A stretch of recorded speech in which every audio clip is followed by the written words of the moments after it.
Salutare tuturor! Sunt Carolina și astăzi vreau să vorbim despre sănătatea rinichilor. Cum noi putem să verificăm sănătatea rinichilor după analiza de creatinină, după rata de filtrare glomerulară, în engleză asta e EGFR, Estimated Glomerular Filtration Rate, că s-ar putea că în analiză la dumneavoastră să fie scris în engleză.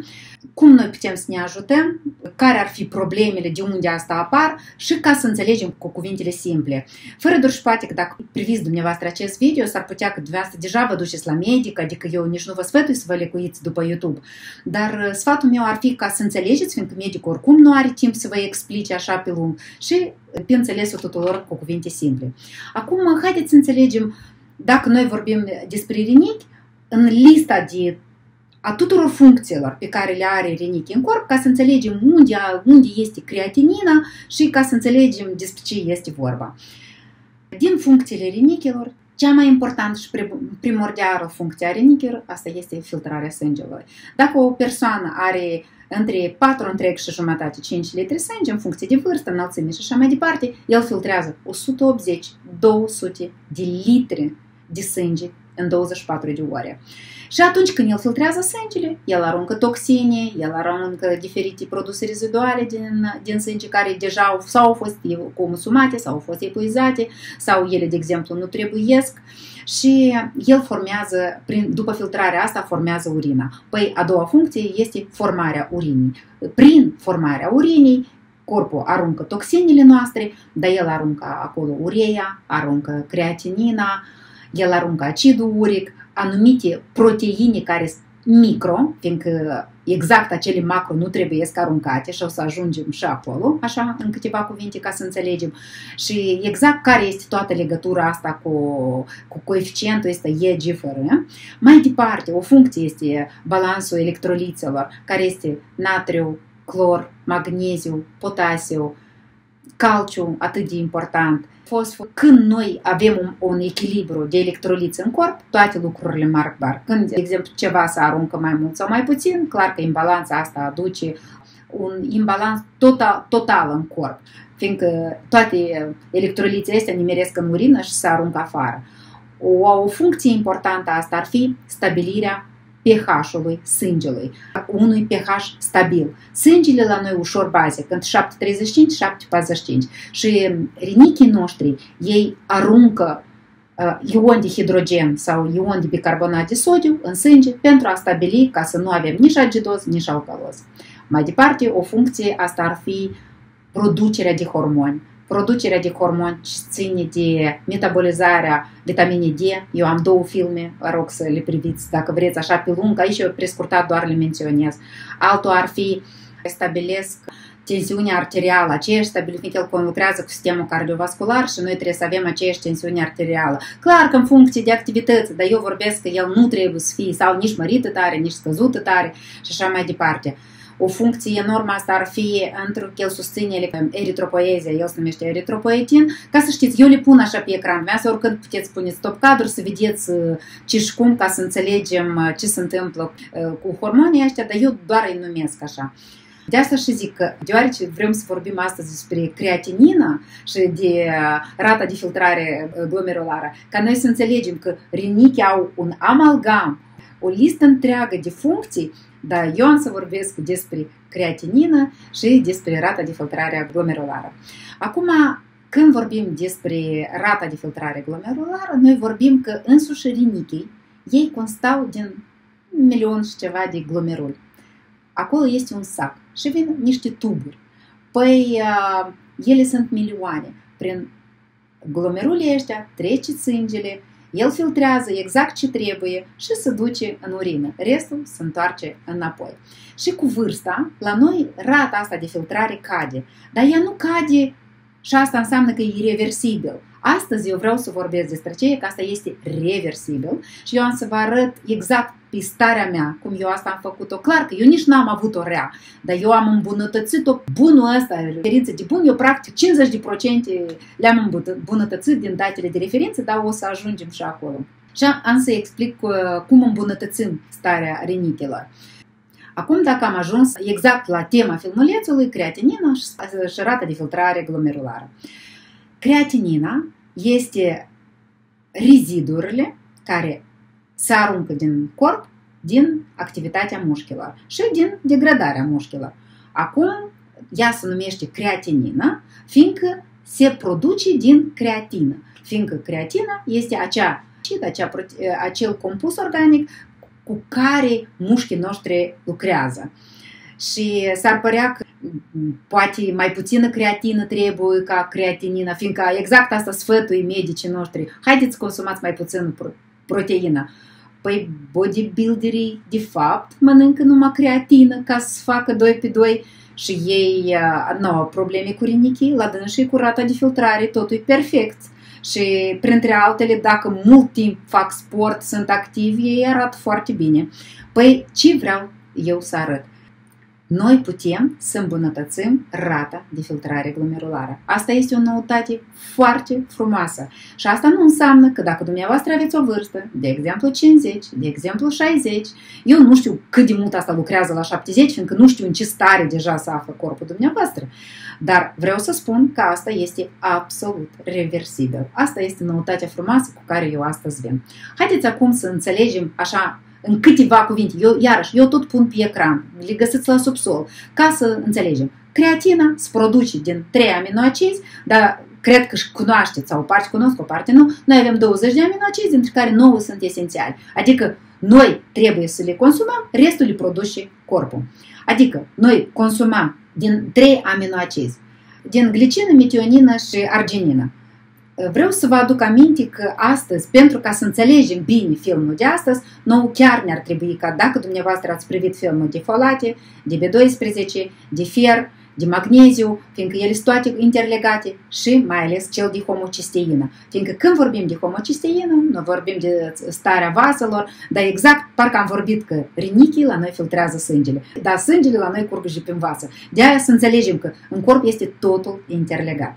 Acum, dacă vorbim despre creatinină, de exemplu, mușchii noștri au lucrat, dar la noi mușchii se reînnoiesc, firele, ceva se degradează, fiindcă cu vârsta noi oricum avem alt nivel de hormoni și mușchii oricum o să se piardă. Dar printre altele, în medicina funcțională, o persoană în vârstă, când pierde masa musculară, chiar îi se administrează creatină, exact ca să păstreze mușchii, fiindcă totuși noi avem nevoie de mușchi nu doar pentru frumusețe, dar ei ajută la sistemul cardiovascular și așa mai departe, adică mușchii au și ei o listă întreagă de funcții, nu doar de dorul frumuseții. Acum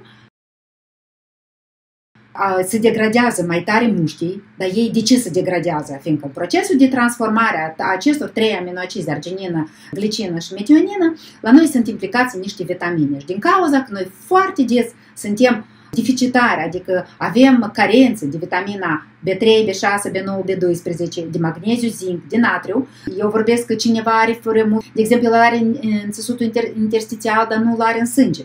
Adică, ca să înțelegem că nouă ne trebuie homeostaza să fie păstrată. Homeostaza, adică balanța de tot în organism. Păi atunci el trebuie să fie exact în locul potrivit, dar nu undeva într-un loc unde el nu trebuie să fie. Păi atunci se primește că la noi nu se degradează mai repede decât trebuie. Așa, asta am înțeles. Acum, din toată treaba asta, la noi se aruncă creatinina. Creatinina, nivelul seric în sânge crește atunci când rinichii noștri nu pot să o filtreze sau prea repede se degradează mușchii sau nu poate să o filtreze bine prin rinichi. Dar ce înseamnă nu poate să o filtreze? Că a căzut rata de filtrare glomerulară. Dar de ce se numește glomerulară? Se numește glomerulară de atâta că rinichii constau din milioane sau peste milion și ceva de glomeruli care au într-un sac, care exact are un nume, mai departe are un tub și acolo între sângele se filtrează și se aruncă în urină și iarăși partea de sânge se duce înapoi. Imagineați-vă de câte ori sângele rinichii pe zi fac cercul ăsta de rotație. De exemplu, asta e cam de peste 20 de ori el face cercul ăsta de rotație a sângelui, viteza asta de rotație, și în cazul în care noi avem anumite deficiențe sau și rinichii lucrează rău, păi clar că deja însuși imbalanța asta o să creeze săruri care mai cu timp o să transforme în nisip. Noi putem să avem chisturi în rinichi, care cineva zice că de fapt este normal că la 50 de ani se formează chist. Păi, dar tot acolo nu s-a putut filtra bine, acolo a devenit o stază oarecare.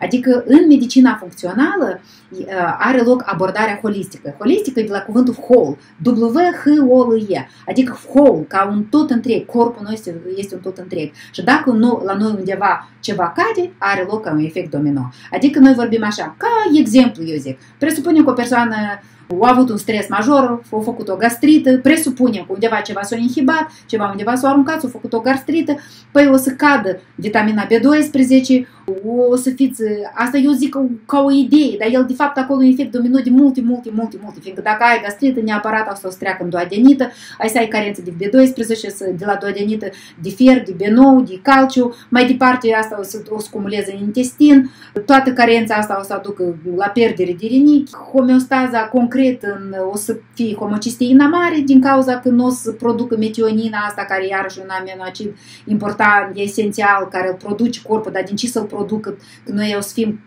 cu carență de B9 și de B12, că avem duodenită și gastrită. Clar că asta o să afecteze rinichii noștri. De-aia eu vreau să spun că în medicina funcțională totul este un tot întreg. Nu există medicul gastrolog și medicul urolog, fiindcă totul este absolut interlegat. Ce am înțeles noi? Dacă avem nivel de creatinină mult mărit, cu atât mai mult mărit peste normă, asta înseamnă că mușchii se degradează foarte repede și rata de filtrare o scăzut. Cum putem să ne ajutăm pe noi? Cum putem noi să îmbunătățim starea rinichilor? Eu vă arăt dumneavoastră concret acum studii de la Oxford și din National Library of Medicine, toate le găsiți la subsol. Chiar de ele sunt în engleză și dumneavoastră nu posedați limba engleză. Păi, copiați cu cursorul, le puneți pe Google Translate și el o să vă dea traducere. În ziua de astăzi totul este posibil. Cu atât mai mult că eu le-am găsit de astea care sunt gratis, fiindcă multe ele sunt cu plată. A dumneavoastră puteți să le citiți gratis. Unde arată că, ca să micșorăm calcificarea vaselor în rinichi, noi avem nevoie ca matrix GLA protein să fie activ. Pentru ca să activăm matrix GLA protein, care ține de calciferarea vaselor, păi nouă ne trebuie vitamina K2 și vitamina D. Mi-a să spuneți, Carolina, tu pui vitamina D la tot. Da, eu vreau să arăt că persoanele care au vitamina D un nivel normal, adecvat, dar în medicina funcțională asta e minim 65, pentru cei ce vor să slăbească e 80-90, dar de exemplu că în cazul în care dumneavoastră aveți 65, matrix GLA protein, tot o să fie bun. Dar dumneavoastră, deja dacă până acum n-ați luat, deja aveți calciferări asta. Ele nu s-au făcut din cauza la vitamina D. Dumneavoastră vă trebuie neapărat să luați vitamina K2. Și în filmele care eu le-am privit, K2, asta e 200 de miligrame pe zi, dar în cazul în care aveți calciferări, deja la UZI v-a arătat că aveți, la ultrasonografie sau CT v-a arătat că aveți calciferări, vă trebuie până la 400 de miligrame. Sau o zi luați 200, o zi 300, o zi 400 și tot așa, fiindcă oricum cam 18 ore de perioada de înjumătățire a vitaminei K2 și așa o să fie bine pentru o perioadă, ca să vedeți când scăpați de calciferări. Așa, cu vitamina D și cu vitamina K2 am terminat-o. Acum haideți să vorbim că, iarăși, vă pun o publicație unde arată că când avem, după filmulețul meu ține minte, magneziu trebuie să fie mai aproape de datele de referință de sus. Și uitați-vă ce arată studiul dat, că persoanele care au magneziu peste 0,85 au o îmbunătățire a funcției rinichilor, dar de lista de funcții a rinichilor eu deja am vorbit la început, adică că noi menținem nivelul de magneziu mai sus, asta înseamnă că îmbunătățim starea rinichilor. Doar decât dacă dumneavoastră stați în stres continuu, magneziu care dumneavoastră luați peroral, el o să duc totul în urină. De-aia și persoanele care meditează, persoanele, eu tot timpul spun că starea, echilibru din interior este foarte important. Nu doar că se face imbalanța hormonală din cauza stresului, dar, de exemplu, elementar, aruncând magneziu, dumneavoastră deja o să ajungeți, fiindcă doar magneziu nou după filmuleț nu ne trebuie și pentru inimă, și pentru sistemul în general cardiovascular, pentru mușchii noastre, pentru intestinul nostru. Nou ne trebuie elementar pentru celulele noastre roșii. Noi să spuneți, ei, Carolina, de-am știu cu celulele roșii și cu magneziu. Da, el ține stabilitatea celulară a celulelor roșii. Cine o face? Magneziu o face. De-aia și vă spun că magneziul la noi trebuie să fie în ordine. Posibil că dumneavoastră mâncați totul perfect. Posibil că dumneavoastră primiți tratamente care coboară aciditatea stomacului, de exemplu oarecare antacide sau stați pe omeprazol. Păi ele fac absorpție scăzută a magneziului. Dumneavoastră mâncați cea mai bună mâncare care conține magneziu.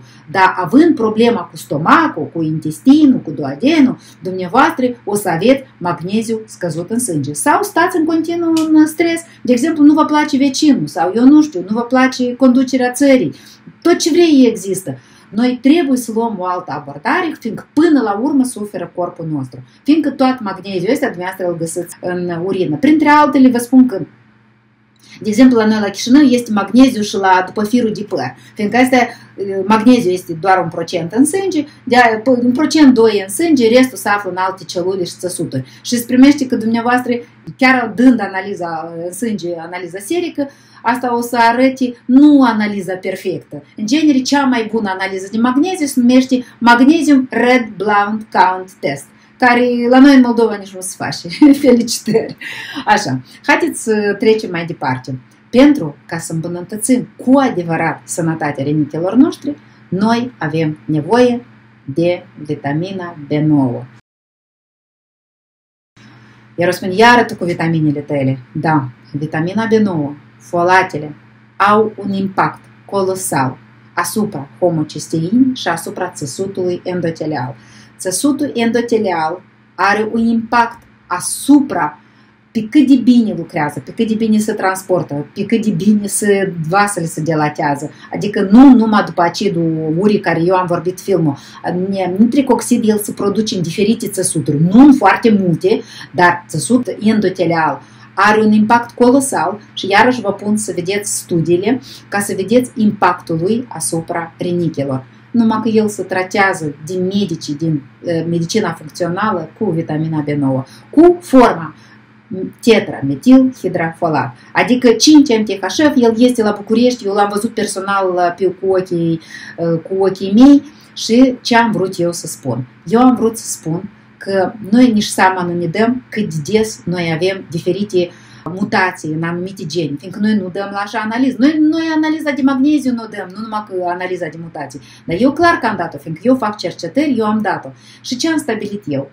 Că eu, feciorul meu, fiica mea și ginerile meu, noi toți avem mutații în gena MTHFR, care se numește metiltetrahidrofolat reductaza, care ține de metabolismul folatelor. Adică cei ce mâncăm noi din salate, da, salata mai multe conține și magneziu și una și alta, dar concret folatele ca nu se metabolizează. Și noi toți suntem sau mult mai jos de nivelul de jos sau foarte jos. Și asta aduce la, ca să se ridice homocisteina, eu așa intuiesc că eu am luat asta de la tata, fiindcă tăticul meu a avut problema cu rinichii, el deja la vârsta care eu sunt acum la 50 de ani, el deja a avut cam 3 operații la rinichi, cu petri și cu infecții urinare și așa mai departe. Posibil că tata nu știut sau medicii nu știut. Eu am aflat despre vitamina D la 47 de ani, adică eu am avut o perioadă cum să ridic vitamina K2, adică rinichii mei și așa lucrează foarte bine, fiindcă eu am creatinina, care eu am făcut studiile pentru dumneavoastră, exact, eu am pregătit filmul ăsta încă din martie.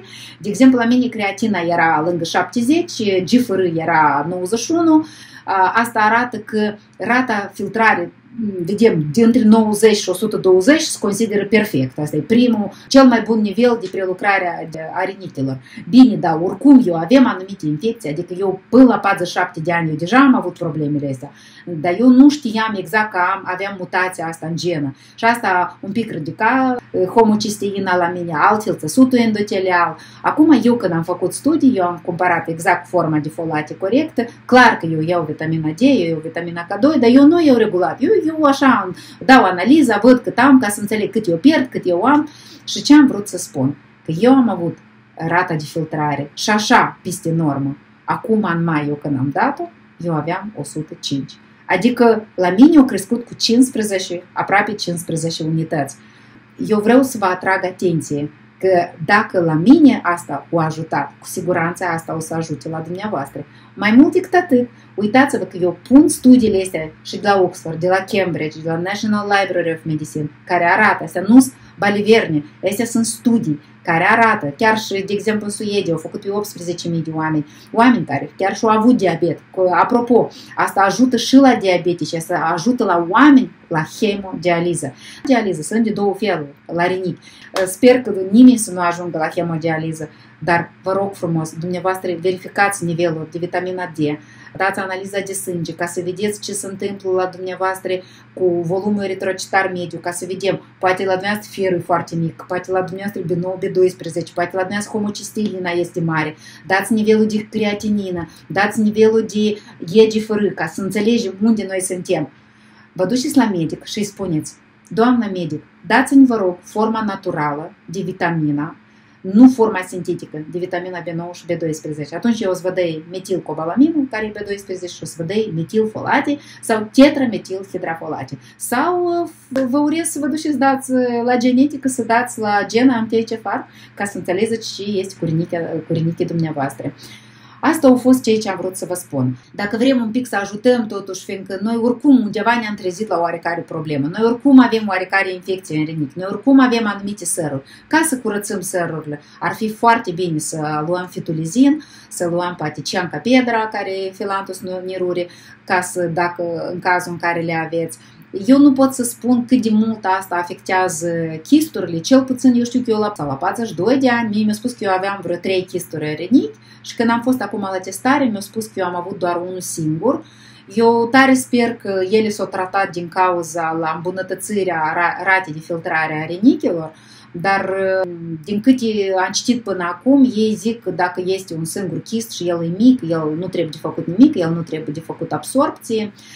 Și aici apare o întrebare de la dumneavoastră. Carolina, dar de ce tu nu spui nimic despre ierburi? Eu vreau să spun că ierburile sunt absolut o binecuvântare de la Dumnezeu pentru rinichi, gen și frunzele de mesteacă, și cimbrul de deal, și mătasa de păpușoi, sunătoarele, și rădăcina de pătrunjel, însuși menta, pomușoarele. Ele au un efect foarte bun asupra rinichilor, dar problema că ele conțin foarte multe microelemente. De exemplu, conțin foarte mult potasiu.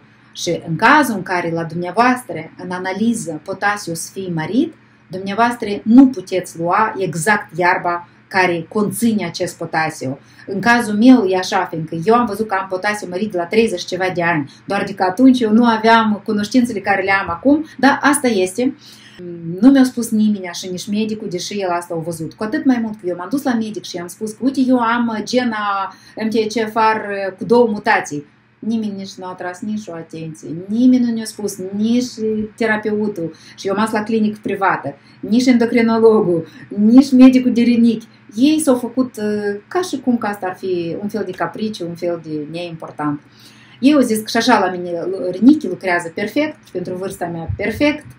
Eu tare sper că am fost auzită. Eu vă rog frumos să citiți toate studiile de laborator, să vă duceți la medic, să rugați să vă dea forma naturală, să verificați starea electroliților dumneavoastră, să verificați starea de B9, de B12, de homocisteină și când o să dați EGFR după ce o să luați formele astea care eu vă le-am spus corect, atunci la dumneavoastră EGFR o să crească foarte mult. Și chiar vă rog frumos, eu nu am nevoie de like-uri, după cum știți, eu nu am nevoie ca să am cât mai mulți subscriberi, fiindcă uneori chiar nu mi-ajunge timp să scriu la toți răspuns, dar atât timp cât, de exemplu, acum sunteți sub 1000, pentru mine e absolut ok ca eu să răspund la diferite teme, să vedem pe urmă ce o să fie, dar eu tare vă rog frumos, în cazul în care la dumneavoastră s-o îmbunătățit EGFR, că eu știu precis ca să o să îmbunătățească, atunci intrați, vă rog, încă o dată și să puneți un like, fiindcă asta o să ajute la altcineva să-și îmbunătățească starea sănătății. Dar de fapt asta și este scopul videoului meu. Sănătate și să ne auzim de bine. Multă sănătate!